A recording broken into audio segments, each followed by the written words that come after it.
you advise institutional investors on strategy, would you be telling them to buy these tech stocks? Nasdaq got to correction levels 10% off the recent highs.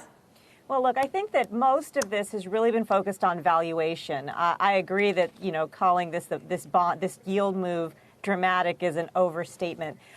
But this has been focused on valuation. And so while we believe in the recovery trade and we are advising our clients to be positioned for that recovery trade, we do actually think that you need that at a reasonable price. And so some of these names were just poised to have some air taken out of their balloons. Shares of Virgin Galactic tumbling today after Chairman Chamath Palihapitiya sold his personal stake in the company worth more than $200 million. Chamath took the company public through a SPAC deal in 2019.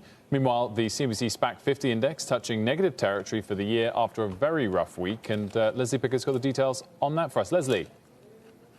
Hey, well, very rough couple weeks. In fact, that basket of 50 SPACs that have yet to announce a deal, seeing some volatility over the last few weeks and especially today, now in positive territory. The biggest decliners in recent weeks are those led by some of the more well-known names in finance whose star power had garnered earlier momentum. Those include two of Chamath Palihapitiya's SPACs, who you just mentioned, two of Brad Gerstner's Altimeter SPACs, and Bill Ackman's Pershing Square Tontine, the SPAC that he manages. But CNBC's post-deal index has been hit even harder recently. This is comprised of the largest SPACs that have already announced their mergers. Some of the biggest decliners here include Star Peak Energy, Velodyne, and Lordstown Motors, facing significant sell-offs, guys.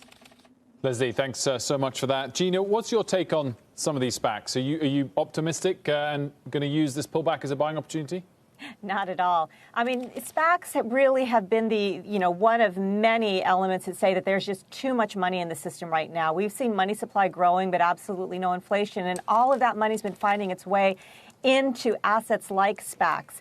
And if you look at the way SPACs work, the risks are really tilted against the retail investor. And it's one of the reasons why we're advising that you stay clear of these. In most cases, you have institutions participating in the hyped price, and then they pass on sometimes a company that's not even quite ready for IPO into that SPAC and then pass that risk on to the market. So we just don't see much upside here.